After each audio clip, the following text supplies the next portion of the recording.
Le Flash Info avec le centre de stockage de la Manche. Et tout comme hier, la circulation des trains s'annonce perturbée ce vendredi en Normandie. Selon les prévisions de la SNCF, les voyageurs pourront compter un TER sur 2 et 2 intercités sur 5. Dans le détail, comptez un intercité sur 2 entre Paris, Caen et Cherbourg, 2 sur 3 sur la ligne Paris-Grandville, un TER sur 3 entre Évreux, Lisieux, Caen et Cherbourg. Et pour savoir quel train circule aujourd'hui, rendez-vous sur le site sncf.com.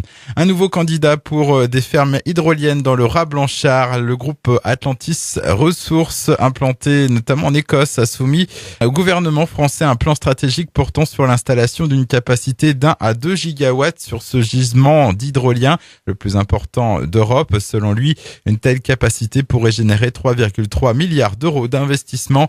Atlantis évoque également la création de 10 000 emplois. La Fédération du Secours Populaire de la Manche lance un appel aux élus locaux. L'association, qui est venue en aide à plus de 12 000 Manchois en 2017, fait face à des problèmes de trésorerie. Or, le Secours Populaire a un besoin urgent de remplacer du matériel. L'année dernière, près de 350 tonnes de produits ont été distribuées. On vous en parlait hier, le chanteur Icare ne viendra finalement pas à Cherbourg. C'est une habitante qui avait tout mis en œuvre pour remporter le concours des petits concerts organisés par la chaîne musicale MTV.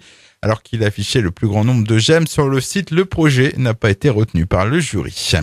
Handball, encore un dernier effort pour la JSE Cherbourg. Un petit point à glaner pour assurer son maintien la saison prochaine en Pro League. Et pour son dernier match de la saison à domicile, les Mauves défient ce soir Ponto Combo, actuellement 3e du championnat.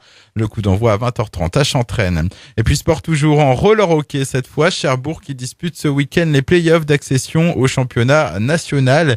Promu cette saison, le NCA ne s'attendait certainement pas à une telle fin de saison.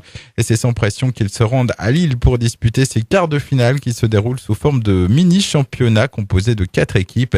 Et si les Vikings terminent dans les 2 premiers, ils pourront accéder aux demi-finales. Le Flash Info vous a été présenté par Landra, centre de stockage de la Manche à Digoulville. Pour en savoir plus et visiter notre centre, 0810 120 172, coup d'un appel local.